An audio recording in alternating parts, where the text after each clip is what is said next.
Good afternoon. Thank you. Okay, my name's Andy Crook, for those who don't know me. I'm a little bit unusual in terms of the speakers today, in as much as I'm not a Garage Hive customer, and I'm here really just to give you some pearls of my wisdom. If you don't know what I do, I have my own automotive business, but I don't work in it. I actually do some research. That's what I do. So it's a little bit unusual to be speaking to garage owners that are at, if you like, the coalface every day when I'm no longer at the coalface every day. But it's interesting in John's talk earlier on that some of you maybe aspire to be able to run your business or have your business run without you, which is possibly a great aim for a business owner. So my talk today is about growing pains, and really the essential element of my talk is, should you make your business bigger or better? That's the question. And we're going to go through some information, and I'm going to ask you some questions, and we need a little bit of audience participation, because it doesn't work without it. So the first question I'm going to ask is, what is growth? So have a think about that. What do you think growth is? And I'm going to give you two definitions. The first one is an increase in turnover year on year. That is a business that's growing. But it can also be a business that has an increase in staffing levels year on year. Now, the two things go hand in hand, don't they? If you have more staff, you should have more turnover. So they're kind of linked, but they're not. Because a bigger business has more staff and has more turnover. A better business has more turnover, but doesn't necessarily have to have more staff. It's about doing more with what you have or doing more with less. So that's the definition of growth. And I guess the temptation, if you listen to all the business books or you read them and you go to any sort of conferences, and even what's been spoken about today, we focus on growth, making ourselves bigger all the time. It's generally the aim of being in business. But my question is, should it be the aim? So if that's what growth is, what's scaling? Is it the same thing? Or is it something different?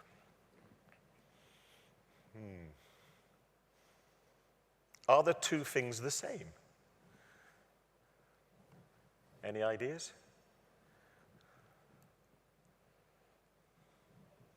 So we'll have our hands up then.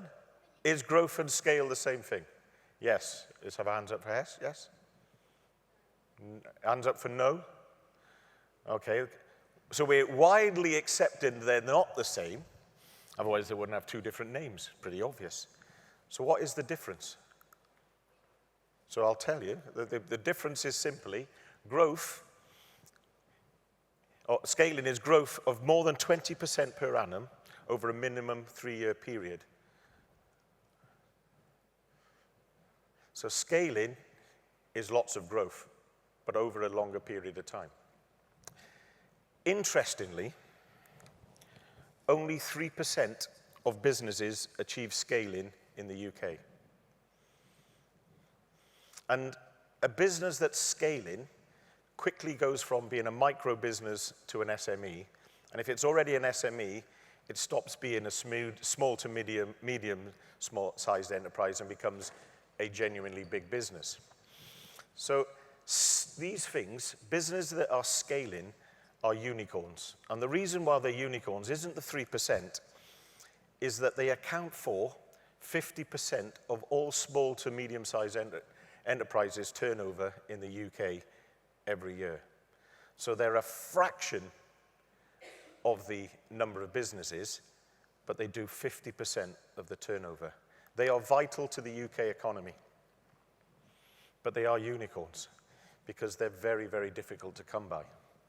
So my question is, do we want to be bigger or better?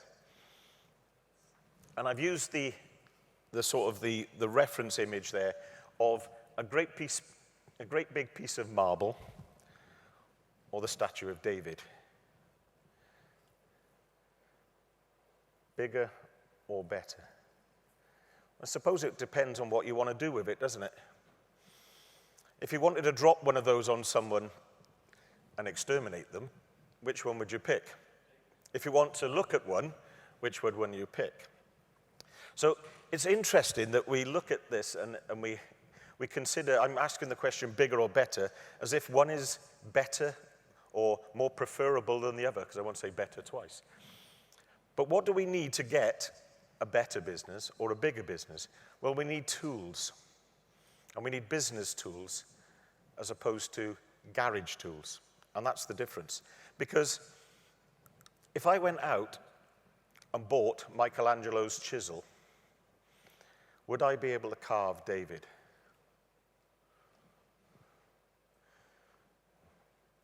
No, I can't. But just buying the tool isn't enough, is it? It's the application of the tool. It's learning those tools. Is there anything else that's required? So there are two things that I need to be able to carve David using that chisel. And they are vision and skill. They're the two things I need. And the reason I know that is because when Michelangelo carved David, 3 other sculptors had gone before him and looked at the same piece of marble and said, there's too many flaws in that. It's not possible to work with that piece of marble. And they rejected it. The second sculpture started and gave up. And it was Michelangelo who come along and finished with what is widely accepted as one of the greatest pieces of artworks in the world. So you can start with something that's flawed, and you can take on what someone has already started, if you like, and you can still end up with a masterpiece. But it does require vision, and it does require skill, but it also requires the correct tools. They go hand in hand. Buying the tools isn't enough. Thinking about it isn't enough. You have to do something. So, should we become bigger or better? And that's the kind of, as I say, the essence of my talk. So, when I ask this question of business owners, what I actually want to know is, what is the desired end outcome for that business? But maybe not the end for that business, but the end for the association of the business owner with that business, because they're not the same thing. And there are only 3 ends to a business. And I know Tim was speaking about this earlier. You can either sell it, close it, or some form of management buyout, which means you can either pass it on to the family. So if you really don't like your kids, give them your garage business. They will never thank you. Or you pass it on to your staff. That's what I mean by a management buyout. They're the only 3 ends that are possible for a business. And whether you make your business bigger or better depends on your desired outcome, how you want to end your association with that business, because it makes a huge difference. But what is the end desire outcome based on? So when I ask a business owner, how do you want to end your association with the business? That is often the answer. I have no idea. It's too far away. It's a little bit too abstract now. But if you're in your 40s, or God forbid, in your 50s, and you don't know the answer to this, and you're running an independent garage business, you need to know the answer, because time is running out to do something about your end outcome. Because to achieve the end outcome you want, you need to start doing stuff. Because at the moment, you have a piece of marble that looks a bit flawed. I don't know how big that piece of marble is at this time, but you're going to have to carve a sculpture out of it. Another answer I get is, I'll do what everyone else is doing at the time. Because sometimes it's easy to sell a business, but it depends on the market trends at the time. Other times it's incredibly difficult to sell a business. I'll know when the time comes, is another answer. But you can't get to the destination if you don't know where it is. So I often say to people when I talk about this, is would you ever get in your car and just drive? Or do you always know where you're going? So why is it different for your business? This is the end destination for your association with the business. So what it should be based on is your long-term vision. And that's a lot about what I'm going to talk about today, which should be aligned with your personal vision, which requires X number of £1,000 profit per annum, or a pension pot or a business valuation of X number of hundred or millions of pounds, depending on the level of your ambition, and everyone's is different. Because once you know that, once you've worked that bit out, you know then whether you need to grow or improve the business you currently have. Because that's the only way you can get to your desired outcomes. So it's very, very difficult to think about this when you're younger. But the younger you think about it, the more time you have to achieve it. The later you leave this, the more difficult it is. If you're less than 10 years away, it can be very, very difficult to achieve the outcome you want. It's roughly how long it takes to get everything in order if you're starting from the usual, if you like, automotive business chaos. It takes around about 10 years, and that's what I call the long-term vision. The problem with doing any of this sort of stuff is this. Growth and comfort are not possible to exist in the same journey. You can't be comfortable with where you are and growing. There has to be an element of discomfort to growth.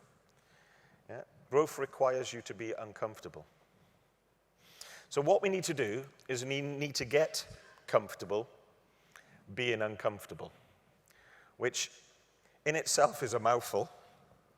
So I'm going to do a little thing. So we want a show of hands, roughly. So if you would do this bet, put your hands up, and I'll get an idea of how comfortable we are being uncomfortable in the room. Would you bet 50 pence on the toss of a coin to win £1,000?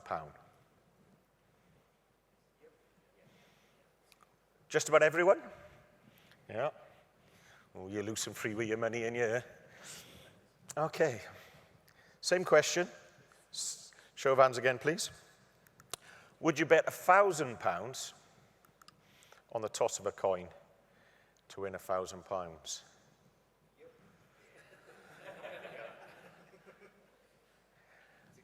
So, show of hands. Got a few. So I would say now, we've gone 80-20. What's the difference? The odds are exactly the same. Are they not? The risk-reward ratio, the consequence is different, isn't it? The odds are the same. It's the risk-reward ratio that has changed. And this is what I'm talking about here is modern life has become too comfortable. Yeah. Somebody, one of the boys, the children that live with me, said to me the other day, I'm starving. He's never been starving in his life. He's 23 stone. Yeah? He doesn't know what starving is. Yeah? We're too comfortable in modern life being uncomfortable. We have become what I call risk adverse. We are twice as likely to do something to avoid a loss than we are to do something to make a gain. And this research was done by a gentleman who won a Nobel Peace Prize in economics. It's not my idea, it's a guy called Daniel Kahneman. And he said that we're twice as likely to do something. He did some research into this, and it was on the probability of a simple bet, like I've just asked you. And when people won't take the bet is when the losses are twice as much as the gain. At that point, people start getting flaky about taking it on. It's interesting stuff. This is the reason why only 13% of the UK workforce is self-employed.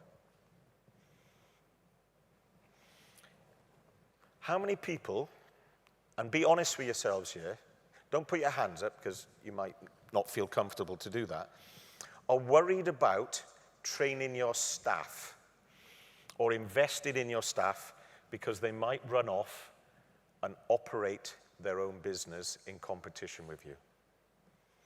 Is that something you think about? Is it something that worries you? Well, think about that statistic. 87% of the UK workforce isn't entrepreneurial. Or if they are, they ain't willing to take the risk. So how much of a risk is it investing in your staff? Are they likely to run off and set up in competition with you? Because if you invest in them and treat them right, they're not going to go and work for anyone else, are they? The only better employee than the employee you have, if you're being treated right and you're being invested in, is likely to be yourself. But they're unlikely to do it, very unlikely to do it. So most of the people who started their own business sat in this room probably said, I can do this better than the person who was employing them at the time. Because that's generally the motivation, isn't it? You're dissatisfied with something. That's what sends people off to become self-employed. It's not being treated well and being invested in. So it's an interesting thought. So we definitely need to get more comfortable being uncomfortable. So here's the next bet. Would you bet £100,000 on the toss of a coin to win £13,000?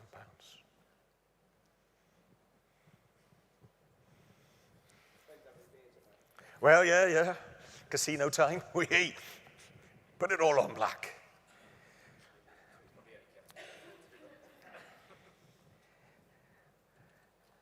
Would anyone take this bet?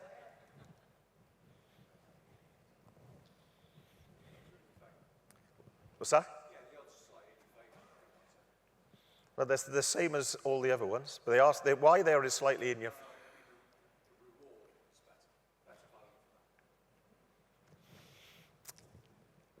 I know what you mean, and I hold that for a second. This is the bet, on average, every self-employed person takes in the UK. In fact, the odds are slightly worse. Because this is the UK survival rates for new businesses, according to the Office for National Statistics, between 2015 and 2019. So working from the left to the right is the births in 2019, all the way down to births and deaths in 2015. The UK average is 39.6% survival rate. Less than 40% of businesses born in 2015 will made it to 2019.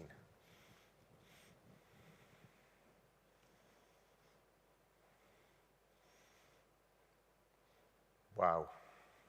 Do you know what the average return on investment for a small business is in the UK? If you're good at maths, you've already worked it out. It's 13%. So your £100,000 was 13 grand. But only 50%, well, 60% are going to fail. 40% are going to make it. Yeah. No, that's all businesses. I'm glad you asked that, Tina. It's like you know me. Because here's the motor trades industry. This is our industry, 5-year survival rate. This is from 2016 to 2020. There are no stats beyond 2020 because I think the Office of National Statistics looked at that period and said it's a bit unusual. And it's a bit unusual for many reasons. There was far more percentage-wise births in certain industries during COVID. Lots of people set up businesses. Lots of people become couriers, registered business as couriers. Like a really difficult to fathom number, but it was somebody who had a car who could do Amazon deliveries. And they quickly closed the business afterwards, so it skewed the data. So I've deliberately kept it sort of pre-COVID. So our 5-year survival rate for the motor trades is 45%. So we're doing slightly better than the national average. And what is the state of the sector? Because I'm glad you asked that, Tina, because I'm here to tell you. According to the Office of National Statistics, there are 85,000 businesses in the motor trade sector. That's not garages, but that's as far down as the statistics will allow me to drill. So that's anything to do with motor trades. So it's not transport businesses, so it's part suppliers, all of that sort of stuff, as well as garages. We're in there.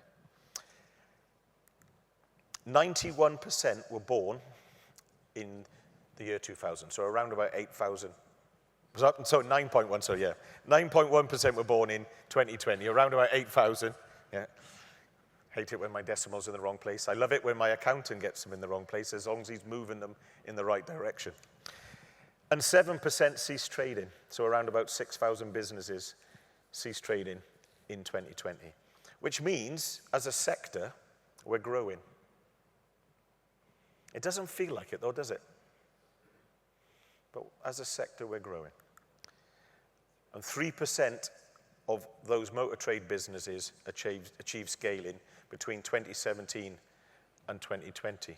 So not only are we growing, we're doing ever so slightly better than the UK average in terms of scaling. So businesses having, if you like, great growth in that period. So that's the state of the sector, and I've said that modern life is too comfortable. And I've said that we've become risk adverse. And that tells me something about the people in this room. There are only 3 types of people in this room based on that data. We have got the extremely confident. Because your chances of success and survival are less than 50%, yet you still went into business. So either you thought, you know what, I'm better than the average Joe, therefore I'm going to make a go of this, and therefore you're extremely confident, or you're a hopeless dreamer. I love hopeless dreamers. Does anyone know the statistics for marriage failure in the UK? I'm 1 for 1. Yeah, 100%. So around about a third of marriages don't make it, yet people still get married. I love hopeless dreamers. Yeah. Romance is not dead. It may be on this stage, but it's not dead. Yeah. So there are hopeless dreamers, and they're the extremely confident. And they're the other group, which is the blissfully unaware. We didn't know our chances of survival were less than the flip of a coin.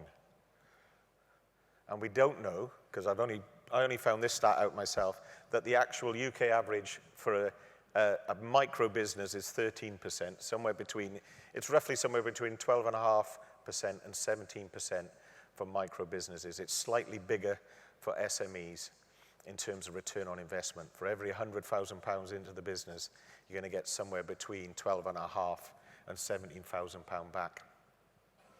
And your chances of making it through the first 5 years are less than 50%. I'm not here to make it sound all doom and gloom, because most of the businesses in this room have probably got over the 5-year hump. And you're probably thinking, great, I'm over it, all is good. Unfortunately, only 20% of those businesses get to the 10-year point.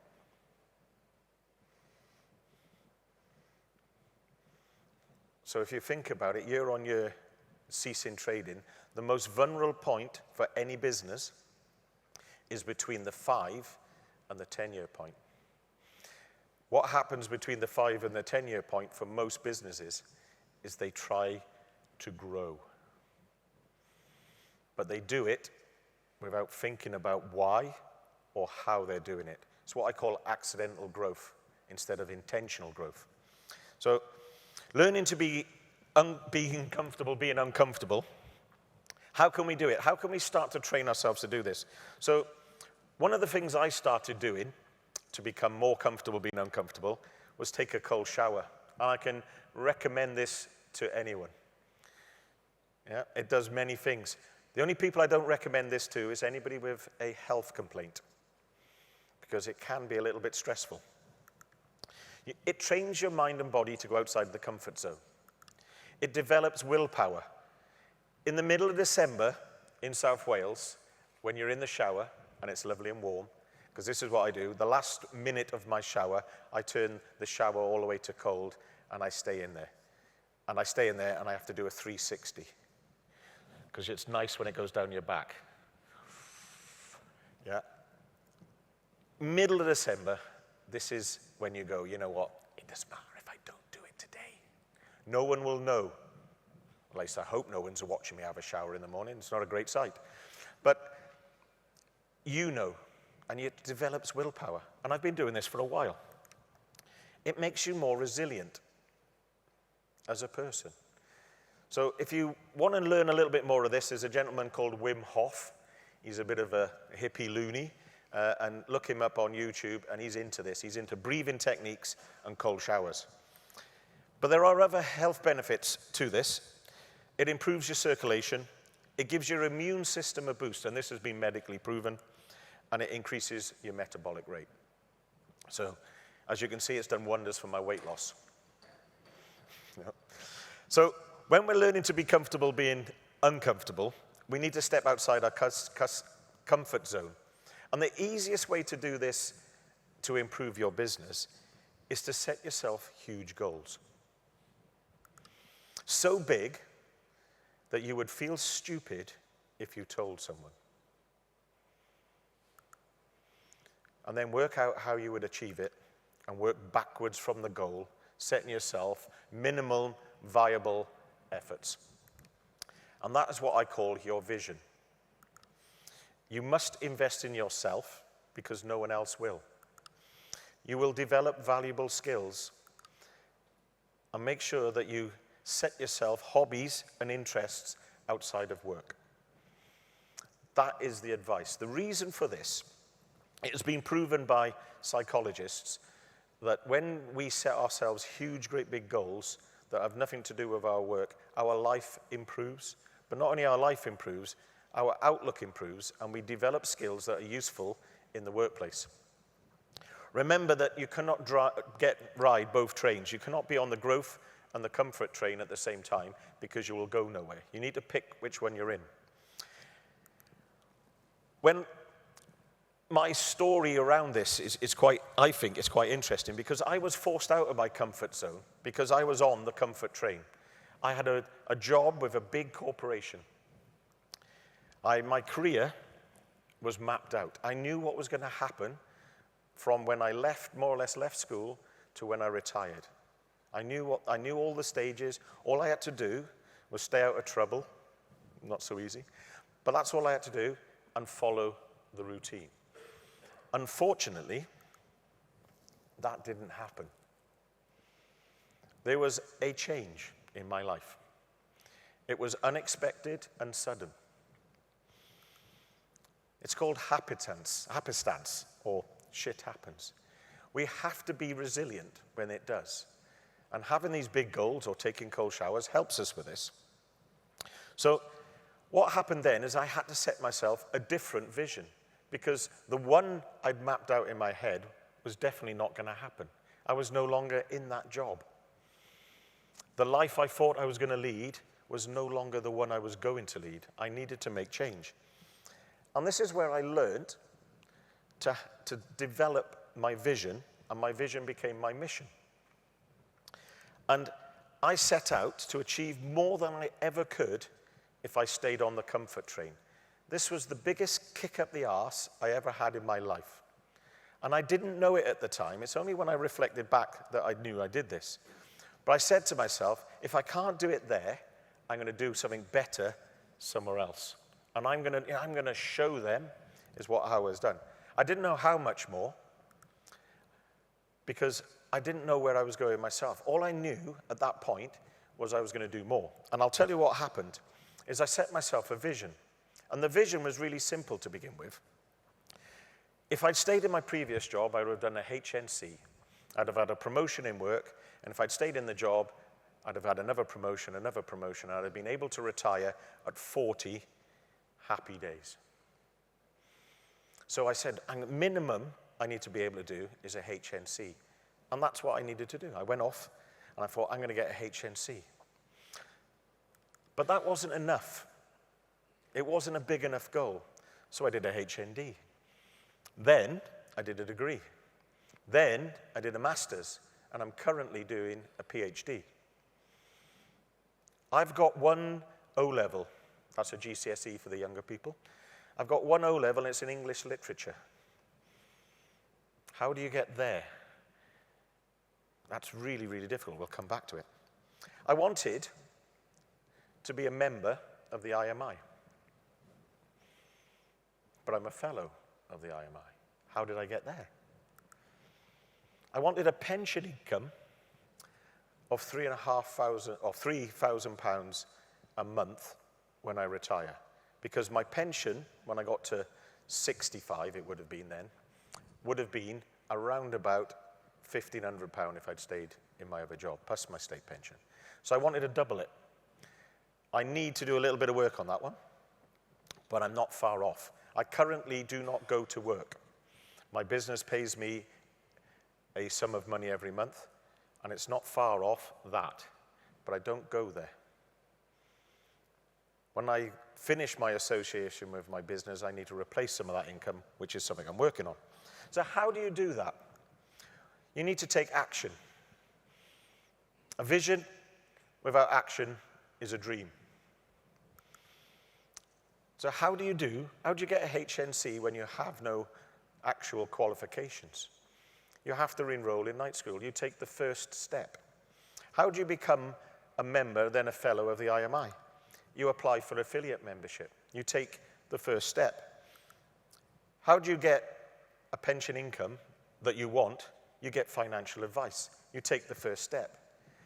We're not very good at setting big, audacious goals as adults because we're frightened. We don't like to challenge ourselves. We don't like failure. But guess what? If I only have £2,800 a month income when I retire, oh well, that's a happy failure, isn't it? Because if I have no pension when I retire, I'm going to be struggling. So when we're children, or when we're younger certainly, we set ourselves dreams and goals all the time. When I was about 15, 16, I wanted to own a Rolling Road tuning shop because that's where I went and spent my time hanging out with the rally boys, wearing a bobble hat, hanging around in the woods. Probably get arrested for that now. That's what I wanted to do. But how do you do that? You start a side hustle. I've always wanted to learn to play the guitar. I'm still learning. How do you do it? You buy a guitar. I've always wanted to be a black belt in a martial art. How do you do that? You join a class. I've always wanted to run a 4-minute mile. Interesting thing about the 4-minute mile is more people have climbed Everest than ran a 4-minute mile. It is one of the most challenging things for a human being to do. Pray for that one. There is no chance. That ship has definitely sailed. However, I want to be healthy in retirement, which is a more attainable goal. So I gave up drinking. I eat more healthy foods. In fact, I'm 50% vegan. And I exercise regularly. It's all right. You can become 50% vegan easily. You just replace one meal, because I only eat twice a day. It's interesting that all of those things require a minimum viable effort. You can take a small step every day, and you can achieve something massive. But you have to take the action. You have to have a plan on how you're going to do it, because you need to know how big each one of those steps is to get to your goal. It all starts with your vision and your personal plan. So I come up with this thing. It's based loosely on something I learned in a book, and I'll tell you what that book is in a second. And your personal plan should start in sort of 3 areas. And I call it health, wealth, and happiness. And they're based on 5 F's. And the first F is fitness. Whatever you do, you must plan around your own health. You cannot help anybody else if you're not healthy. So if you're doing this to provide for your children and you're not able to work, you're not going to be able to provide for your children. So if your lifestyle at the moment is not healthy, you should think about changing it. So that's the first thing we need to think about. Then it's your family. And I ask this question of people a lot. If you're doing this for your family, why are you working 60 plus hours a week? And it's a real sucker punch for some guys and ladies. Then it's your friends. Now, some people are lucky to have a very supportive family. Other people aren't. So the next important group of people are your friends. And what I love about coming here this weekend, and what I noticed yesterday, last night when everyone was congregating, is the support everyone has for each other. By coming to events like this, you are wealthier. You are richer in a human experience, if not financially. There's a saying, your network is your net worth. You are the average of the 5 people you hang around with most. So if you hang around with low value and low income people, you will be low value, low income. If you change simply where you hang out and who you hang out with to high value, so people who have good values, and high income individuals, you will be wealthier because you will mimic what they do. And the things that they do has got them where they are, they will get you further up the road. It sounds a little bit, oh God, that's absolute bullshit. But it's proven. You behave differently in different places.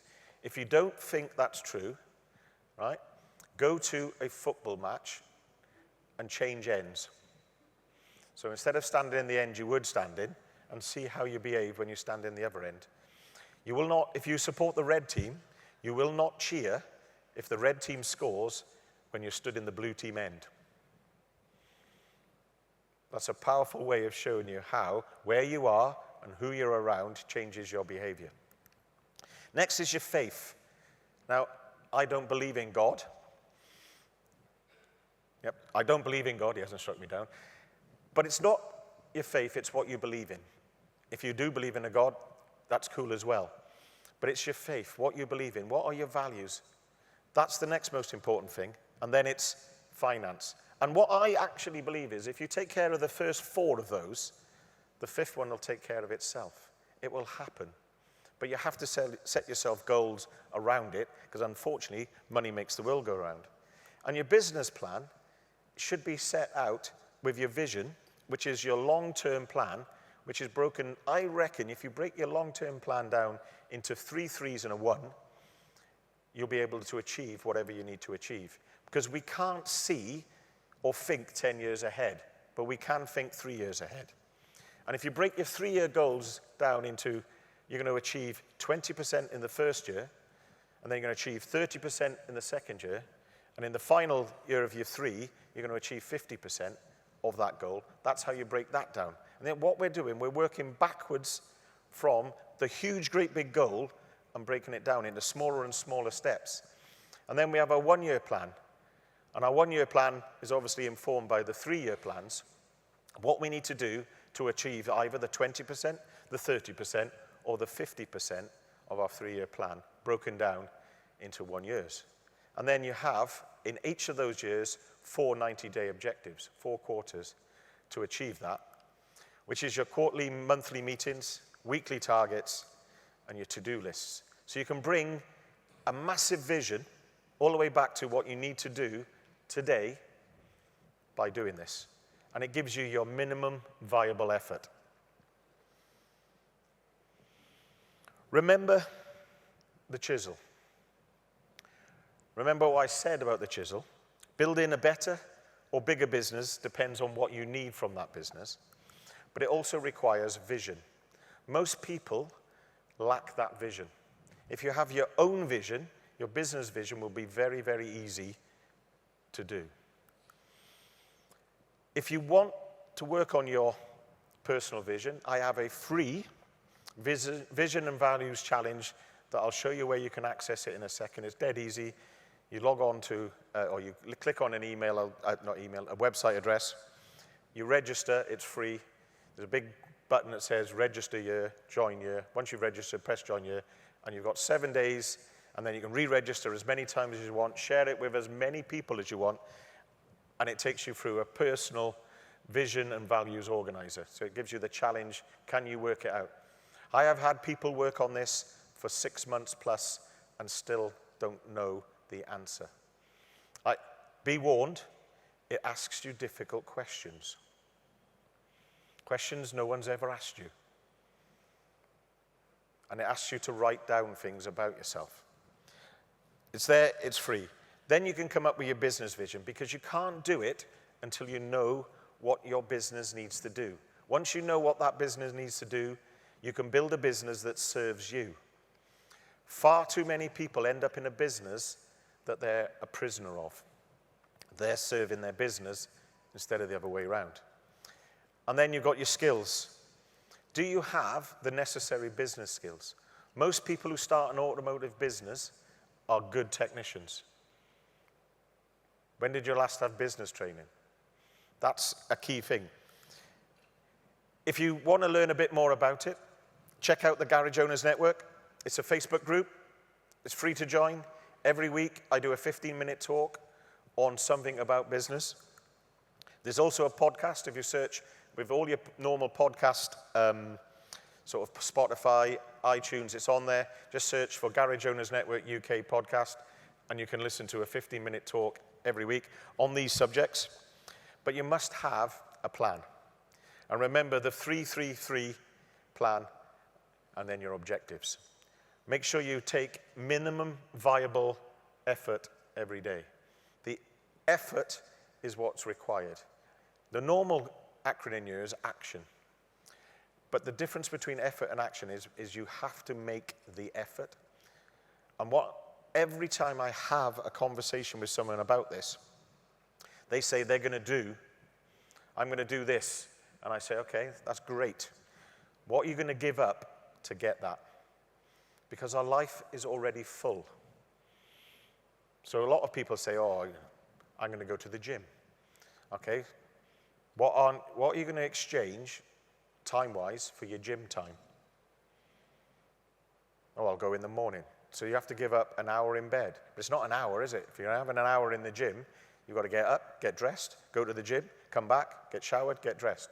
So you've got to give up 2 hours of sleep for an hour of gym. Who's willing to do it? Where's the effort? Not the action. Where's the effort? Every time you want to do something, you have to give something else up. Every action has an equal and opposite reaction. Thank you very much. The website you need, if you want to do the free personal vision and values, is atomicsuccess.co.uk. If you click on there, the very front page, it'll say register. Click that. It's free. You just fill in the details.